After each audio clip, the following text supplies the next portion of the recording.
There's a specific silence an empath eventually reaches, and it's worth understanding clearly why it's so different from every other quiet moment that's come before it in the same relationship. Most silences, throughout years of loving someone difficult, are temporary. A need for space after an argument, exhaustion after a hard conversation, a pause before the next attempt at explaining herself in a slightly different way, hoping this time it finally lands. This silence isn't any of those things. When an empath goes genuinely quiet in this specific permanent way, it isn't the beginning of a new phase in the relationship. It's the sound of something that has already completely ended. Let's start by understanding why this distinction matters so much, because it explains a pattern that confuses a lot of people, including narcissists, who mistake this final silence for something they've encountered before and successfully waited out. Throughout most relationships with narcissists, silence functions cyclically. She goes quiet, he eventually reaches out or waits her out, she eventually re-engages, and the cycle continues, sometimes for years, each round of silence slightly different, but fundamentally following the same underlying pattern, temporary distance that always, eventually, resolves back into engagement. This cyclical quality is exactly why so many narcissists develop a kind of confident complacency about an empath's silence. It's happened before. It's always resolved before. There's no reason to believe this time is genuinely different. Here's what makes the final silence categorically different from every version that preceded it. And it's worth understanding the mechanism in detail, because recognizing this difference is exactly what allows you to trust it when it finally arrives in your own life, rather than doubting whether it's real, simply because so many earlier silences turned out not to be. Every previous silence throughout the relationship was fueled by something that made its eventual end almost inevitable: hope. Even angry silence, even hurt, wounded silence, even silence that felt, in the moment, like it might be permanent, was typically still connected to an underlying belief that the relationship, or some better version of it, remained possible, that enough space, enough time, enough distance might eventually produce the change she'd been hoping for all along. This hope, however buried or however denied, was the actual engine keeping the cycle running, because hope, by its very nature, keeps a door open even when everything else about the situation suggests it should be closed. The final silence is different because the hope underneath it has genuinely completely run out. This isn't a decision made in a single dramatic moment. Even though it might look that way from the outside once it becomes visible, it's the culmination of an accumulated process, sometimes unfolding over months or years, where every previous cycle of silence and re-engagement has slowly, quietly worn down the underlying hope a little further, until eventually there's simply nothing left of it to fuel another return. This is worth understanding as fundamentally different from exhaustion, even though exhaustion is often present alongside it. Exhaustion alone, without the corresponding loss of hope, still produces cyclical silence. Tired but hopeful people still eventually return because the hope, even weakened, remains active enough to eventually override the fatigue. Genuine permanent silence requires both exhaustion and the actual complete absence of hope operating together, which is precisely why it's so much rarer and so much more significant than the many temporary silences that came before it. Here's the first sign worth understanding that distinguishes this final silence from every earlier version, and it's something narcissists themselves often report noticing, even if they can't immediately articulate why it feels different. This silence carries no emotional charge directed toward him at all. Earlier silences, even quiet ones, typically still contained an active emotional relationship to his behavior. Anger requiring him to apologize before it would lift, hurt requiring him to acknowledge it before reconciliation felt possible, disappointment still oriented toward what he might eventually do differently. This final silence doesn't contain any of that active orientation. It isn't waiting for anything from him. It isn't structured around what he might do next. It exists as a complete self-contained state, entirely independent of his behavior, which is precisely what makes it so disorienting for someone accustomed to reading and responding to the emotional charge underneath every previous version of her silence. And here's the second sign, and it's worth understanding specifically because it often gets mistaken initially for something less significant than it actually is: the absence of the specific quality of watching that characterized every earlier silence. Throughout most of the relationship, even during periods of distance, some part of her attention remained oriented toward him, checking whether he'd reached out, noticing if his behavior seemed to be shifting, remaining genuinely alert to any sign that things might finally be changing. This final silence lacks this watching entirely. Not because she's performing indifference while secretly still checking, but because her attention has genuinely, fully redirected elsewhere toward her own life in a way that leaves no meaningful bandwidth remaining for monitoring him at all. This complete redirection of attention is one of the clearest indicators that the silence is no longer part of the old cycle. Because when an empath is still emotionally invested in whether the narcissist changes, even her silence remains connected to him. She may not speak, but internally she's still watching. She's wondering whether he'll reach out. She's imagining what she would say if he finally apologized. She's noticing small changes in his behavior and asking herself whether this could finally be different. The relationship may be silent externally, but psychologically it is still active. The final silence feels different because that internal conversation has stopped. She doesn't need to know what he's doing. She doesn't need to know whether he misses her. She doesn't need to know whether he's talking about her to someone else. She doesn't need to know whether the new person in his life is experiencing the same patterns. Those questions may once have consumed enormous amounts of mental energy. Now they simply don't feel important enough to pursue. And this is where the narcissist often misunderstands what is happening. He may interpret her silence as a strategy. He may assume she's trying to make him chase her. He may believe she's waiting for a better apology. He may even assume that if he applies enough pressure, eventually she'll respond, just as she always did. But there is a fundamental difference between someone withholding communication because they want a reaction and someone who has genuinely stopped needing the relationship to produce any reaction at all. The first person is still emotionally engaged. The second person has already moved on internally. This is why dramatic attempts to provoke the empath often become increasingly ineffective at this stage. A message designed to create jealousy doesn't produce jealousy. A guilt-filled message doesn't produce reassurance. A sudden declaration of love doesn't produce emotional excitement. An accusation doesn't produce a long explanation. Even an apology may produce nothing more than a quiet acknowledgement, or sometimes no response whatsoever.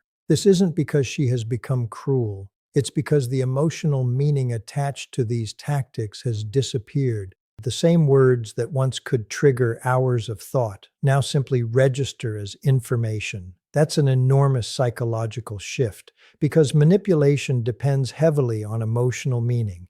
If someone can make you feel that their message must be answered, their opinion must be corrected, their accusation must be defended, or their affection must be reciprocated, they still have access to your attention. Once that access disappears, the same tactics lose much of their effectiveness. This is why the final silence often looks almost strangely ordinary from the outside. There may be no dramatic announcement, no final speech, no long message explaining every betrayal, no public declaration that the relationship is over. She simply stops participating. And sometimes the absence of drama is precisely what makes the ending permanent. Earlier, the empath may have needed the narcissist to understand. Now she understands herself. Earlier, she wanted him to recognize her pain. Now she recognizes the pattern that caused it. Earlier, she wanted him to become different. Now she has accepted that her future cannot depend on potential. This acceptance is one of the most painful stages of healing because hope can be comforting even when reality is painful. As long as hope remains, there is always another possibility. Maybe next time, maybe after this conversation, maybe after he realizes what he lost, maybe after enough time apart. But when hope finally disappears, something strange happens. The pain may initially become sharper, but the confusion becomes quieter, because she no longer has to negotiate between what is happening and what she wishes were happening.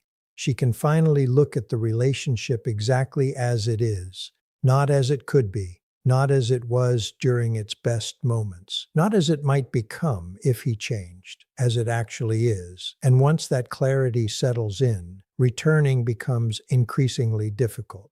This is why the narcissist may become more persistent precisely when the empath becomes quieter. He senses something has changed. He may not understand exactly what it is, but he can feel that the old emotional connection isn't responding in the same way. So he may intensify his attempts. First, affection, then nostalgia, then guilt, then anger, then perhaps another period of silence designed to see whether she reaches out. But if she has genuinely reached the final stage, none of these tactics restore the previous dynamic, because the problem isn't that she hasn't heard the right words. The problem is that she has already made the decision internally. This is also why the final silence shouldn't be confused with punishment. Punishment requires an audience. It requires wanting the other person to notice the consequence. Permanent silence doesn't require that. She isn't trying to make him suffer. She isn't counting how many days have passed. She isn't waiting for him to finally understand what he lost. She's simply no longer organizing her life around the relationship. That's a much deeper form of closure. And perhaps the most important thing to understand is that this silence often begins long before anyone else notices it. The relationship may still technically exist. She may still answer messages. She may still participate in conversations. She may still say, "I love you." But internally, something has already started disconnecting. She begins grieving the relationship while still inside it.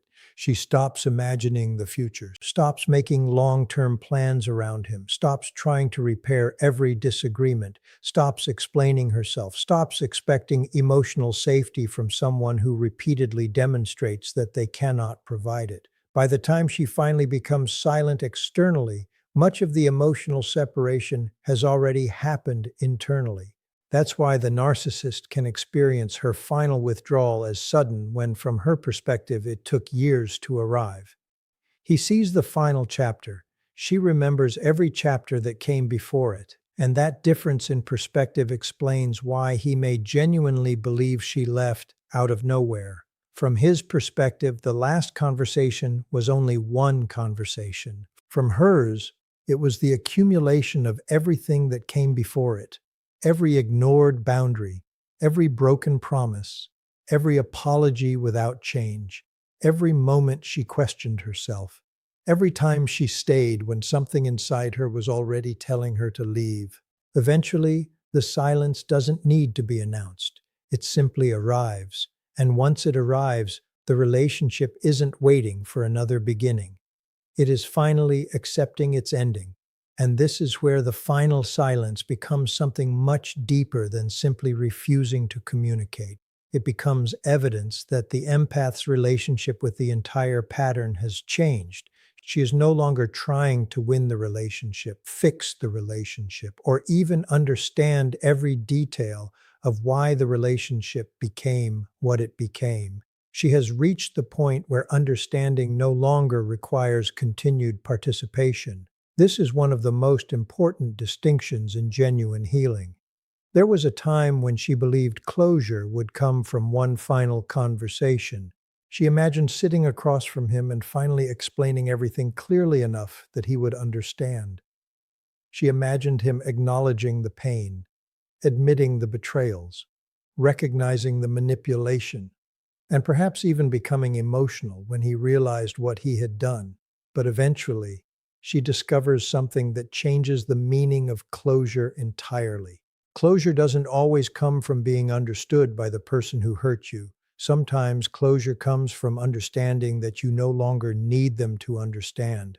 That realization can be incredibly quiet. There is no dramatic emotional explosion, no final victory, no moment where the entire past suddenly makes sense. Instead, there is simply less urgency. The questions become less important. The memories become less powerful. The need to explain disappears. And gradually, the person who once occupied so much mental space becomes just another part of the past. This is why the final silence can be so difficult for a narcissist to interpret. They may have become accustomed to measuring the empath's attachment through her reactions. If she cried, she cared. If she argued, she cared. If she explained herself for hours, she cared. If she became angry, she cared. Even if she threatened to leave, the emotional intensity itself confirmed that the connection remained alive.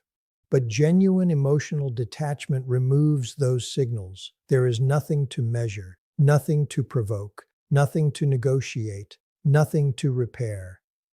The narcissist may send something designed to trigger nostalgia, and she simply remembers the relationship without wanting to return to it. They may mention a special memory, and she may appreciate that it happened without allowing that memory to rewrite everything that followed. They may apologize, and she may accept the words without reopening the door. They may say they have changed, and she may understand that change is their responsibility to demonstrate, not her responsibility to verify. This is the difference between remembering someone and remaining emotionally attached to them. You can remember the good moments without wanting the relationship back. You can forgive someone without trusting them again. You can wish someone well without allowing them access to your life. You can still feel love for someone and know that being with them is no longer healthy for you. These distinctions are extremely important because healing is not always the complete disappearance of emotion. Sometimes healing means emotion no longer controls behavior. The empath may still remember. She may occasionally feel sadness. She may even wonder how things could have been different. But wondering is not returning.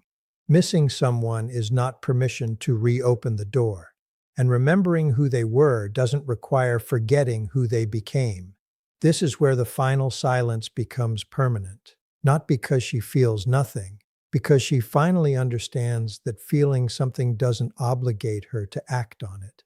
There is another transformation that happens quietly after this point. She starts becoming more selective about where her emotional energy goes. Earlier, so much of her energy was spent trying to understand difficult people. Why did they behave this way? Why did they lie? Why did they pull away? Why did they return? Why did they promise change and repeat the same behavior? Those questions can consume an enormous amount of emotional energy. Eventually, she begins asking different questions. Does this person make me feel safe? Are their actions consistent with their words? Can I express disagreement without being punished? Can I maintain boundaries without losing affection? Do I feel more like myself around this person or less like myself?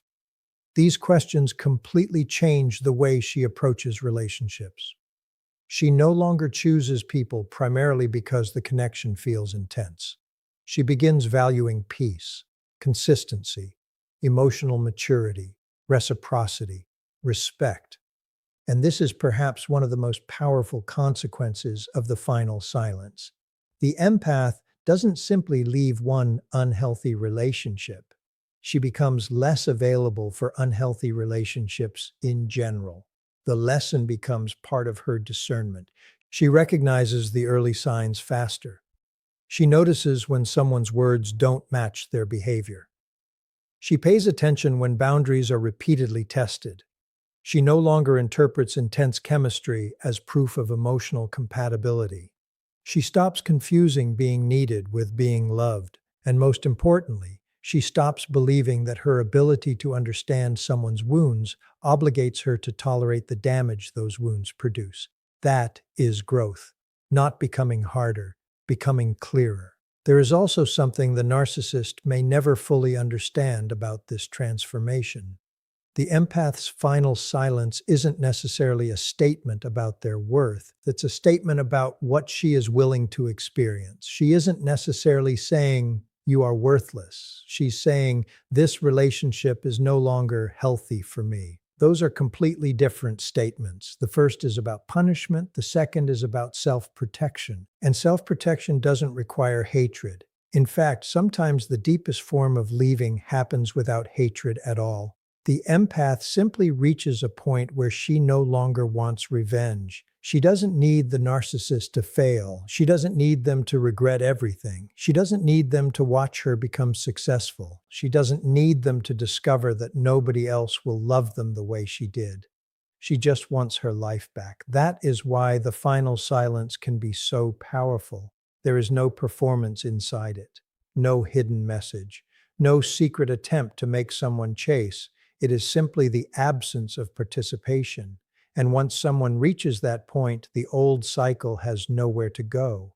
The narcissist can reach out. The empath can remain silent. The narcissist can become angry. She can remain grounded. The narcissist can promise change. She can watch actions instead of words. The narcissist can remind her of the past. She can remember without returning.